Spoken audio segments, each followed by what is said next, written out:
Hello छात्र, मैं आप लोगों को अंतरा किताब का काव्य खंड में पहला चैप्टर समझा रही हूँ, जिसमें मैंने काल देवसेना का गीत ये आपको मैंने अर्थ समझाया, इसके प्रश्नोत्तर समझा दिए। उसी में आज मैं कालनेनिया का गीत यह चैप्टर समझा रही हूँ। प्रस्तुत काव्य पंक्तियाँ जो हैं जयशंकर प्रसाद द्वारा रचित चंद्रगुप्त नाटक से जो है ली गई हैं। सिकंदर के सेनापति सेल्यूकस की बेटी कालनेनिया सिंधु नदी के किनारे यूनानी शिविर के पास बैठी भारत की गौरव गाथा तथा प्राकृतिक सौंदर्य का वर्णन करती है। वह कहती है, अरुणीय मधुमेह देश हमारा, जहाँ पहुँच अनजान क्षितिज को मिलता एक सहारा। वह कहती है कि मिठास से भरा हुआ हमारा भारत राष्ट्र लालिमा युक्त है, जहाँ पर जो है क्षितिज को भी अपनापन या जो अनजान क्षितिज होता है उसको भी अपनापन मिलता है। सरस तामरस गर्भ पर नाच रही तरुशिका मनोहर, छिटका जीवन हरियाली पर मंगल कुमकुम सारा। यहाँ पर सूर्य उदय के समय जो तांबे जैसी पृष्ठभूमि होती है, जैसे कि लालिमा और पीलापन लिए हुए, जो सूर्य उदय की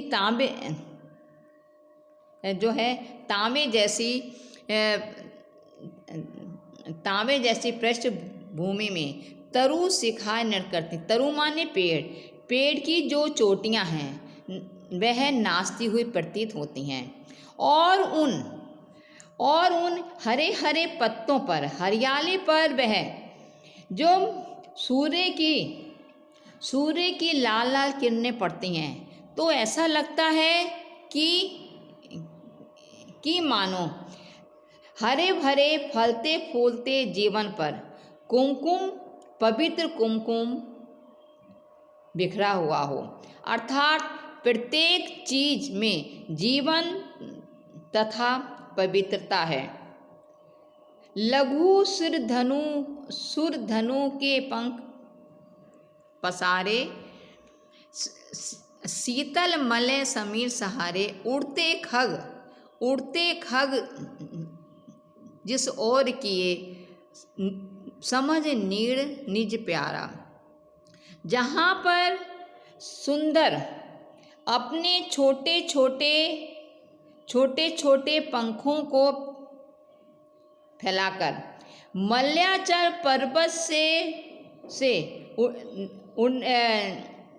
मल्याचल पर्वत से आने वाली शीतल हवाओं के सहारे पक्षी इस भारत देश को अपना घोंसला समझकर, निर्माणी घोंसला समझकर जिस और तरफ उड़ते हैं, जिस और उड़कर आते हैं, वही हमारा प्यारा भारतवर्ष है। जहाँ पर कहने का तात्पर्य है कि जहाँ पर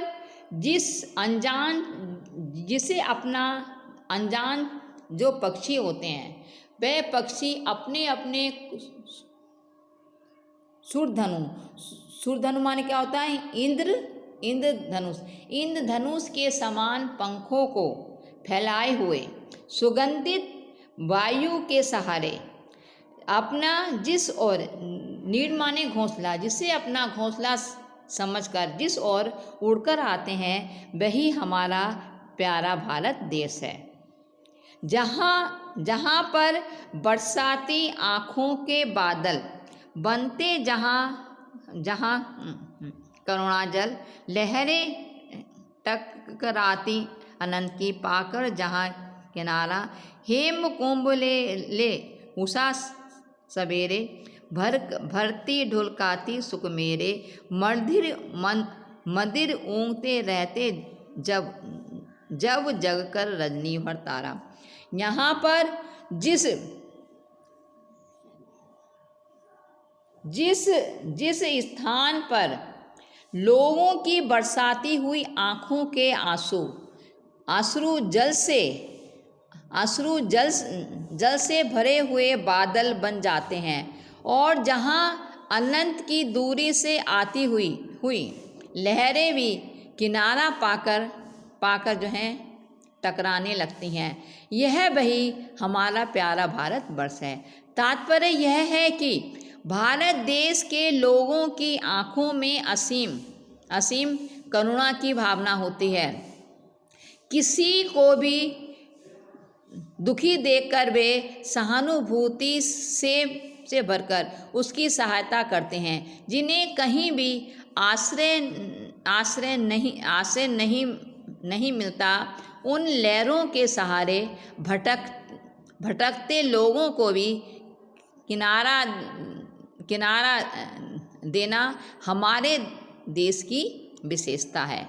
यहाँ पर जो है पूरे काव्यांश में प्रकृति का मानवीय करण है, और इसमें बादल बनते जब जाकर में अनुप्रास अलंकार है, और यहाँ पर उगते हुए तारों के बीच उषा को सोने का कलश लेकर उसमें सुख को भरते हुए ढुलकाते हुए दिखाना, एक प्रातःकाल उषा रूपी सुंदरी को स्वर्ण को हेम कुंभले, हेम माने क्या होता? सोना। सोने के जो है कलश से प्रातःकाल रूपी जो नायिका है सुखों को जो है ढुलकाती है। मंदिर ऊँघते रहते, जहाँ पर मस्ती भरे, जैसे लगता है कि जो है रात भर जागने पर, रजनी माने रात भर जागने से जो तारे हैं वह मस्ती से होकर उगने लगते हैं। तो इसमें पूरे काव्यांश में प्रकृति का ही मानवीय करण है। अब मैं इसके आपको देवसेना के प्रश्नोत्तर जो मैंने करवाए हैं, और देवसेना का गीत, इसमें पहला क्वेश्चन है, कवि ने आशा को बावली क्यों कहा है? कवि ने आशा को बावली इसलिए कहा है क्योंकि वह जीवन के यथार्थ को ना समझते हुए भ्रम में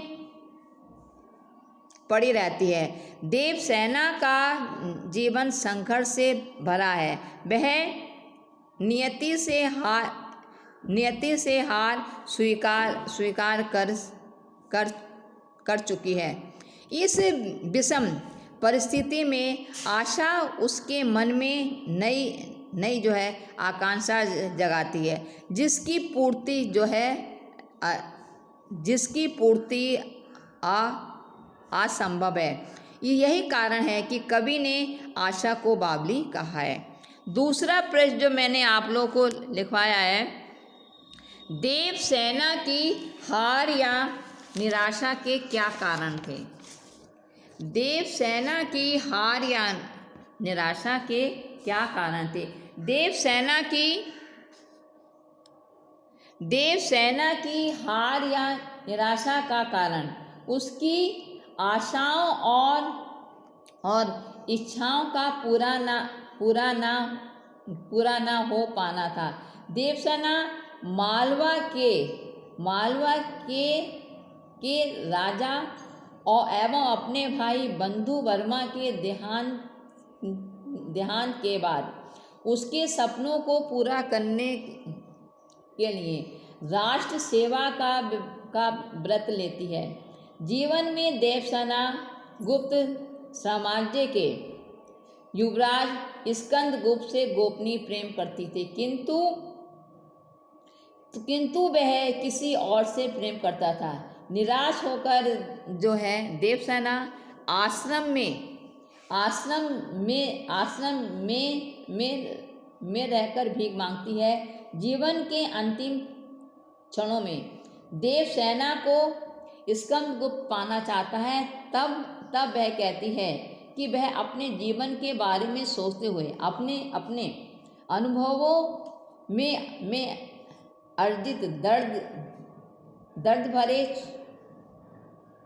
क्षणों को स्मरण करती है और युवा काल के क्रियाकलापों को और उस समय में जो उसने गलतियां की थीं उन पर जो है पछताती है कि उस समय की पछताती है। वह स्वयं को दुनिया की बुराई से बचा भी नहीं पाई। उसने अपनी इज्जत, अपने जीवन की सारी कमाई, अपना मान सम्मान सब कुछ जो है दबा दिया। अब है इसमें जो इसके आपके काव्यांश में नहीं है, मैंने आप लोगों को दिखाया है। देवसेना गीत कविता का प्रतिपाद्य लिखिए। प्रतिपाद्य का मतलब होता है उस कविता में जो मुख्य विषय होता है, कविता का जो मुख्य विषय होता है उसको हमें प्रतिपाद्य विषय में लिखना होता है। जयशंकर प्रसाद ने देवसेना का गीत कविता में मनुष्य एवं प्रकृति के माध्यम से मन की पीड़ा को व्यक्त किया है। इस कविता में देवसेना अपने जीवन के उन क्षणों को याद करती है जिन्होंने उसे वेदना और पीड़ा दी। अज्ञानता और भ्रमवश उसने स्कंदगुप्त के प्रेम को ठुकरा कर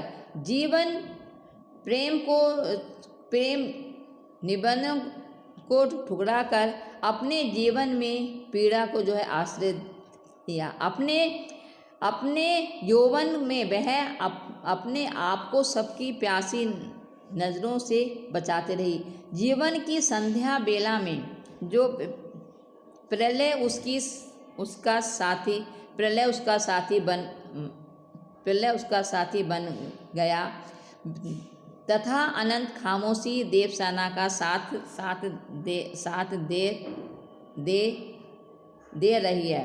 नारी मन के अंतर्द्वंद्वों का वर्णन करना ही इस कविता का प्रतिपाद्य है। अब मैंने जो आज आप लोगों को कविता समझाई है कालनेनिया का गीत, कालनेनिया के गीत से संबंधित जो प्रश्न है उसको आप देखिए।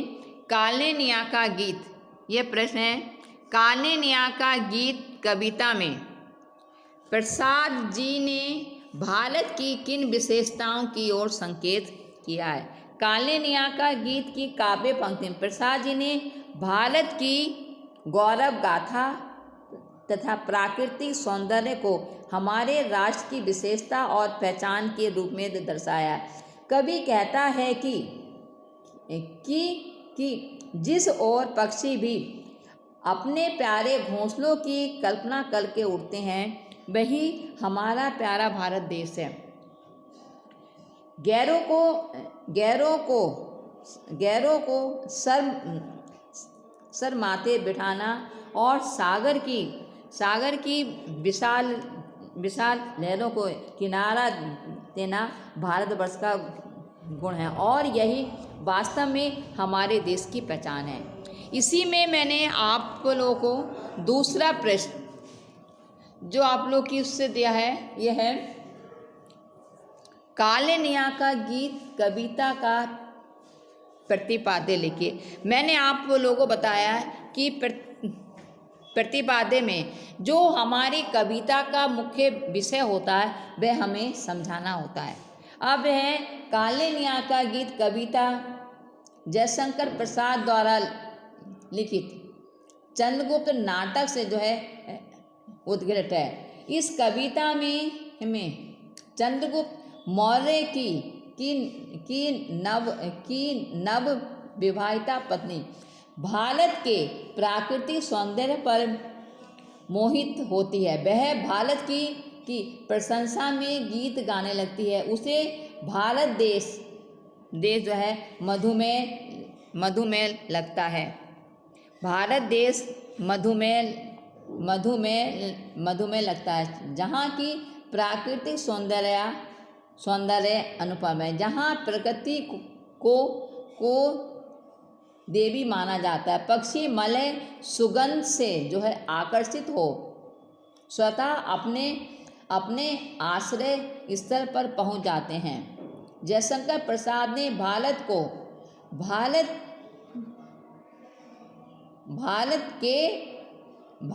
के हर पक्ष का वर्णन अपनी इस कविता में किया है तथा अपने देश को गरिमापूर्ण बताया। यहाँ के लोगों के मानवीय मूल्य, दार्शनिक विचार, संस्कृति आदि को इस कविता का प्रतिपाद्य बनाया गया है।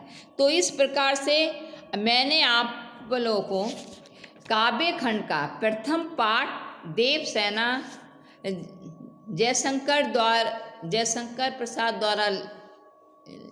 द्वारा लिखित देवसेना का गीत और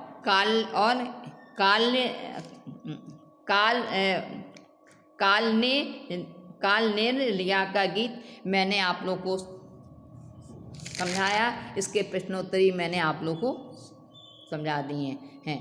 अब इसके बाद आपको जो है मैं आपको व्याकरण पाठ समझाऊंगी। धन्यवाद।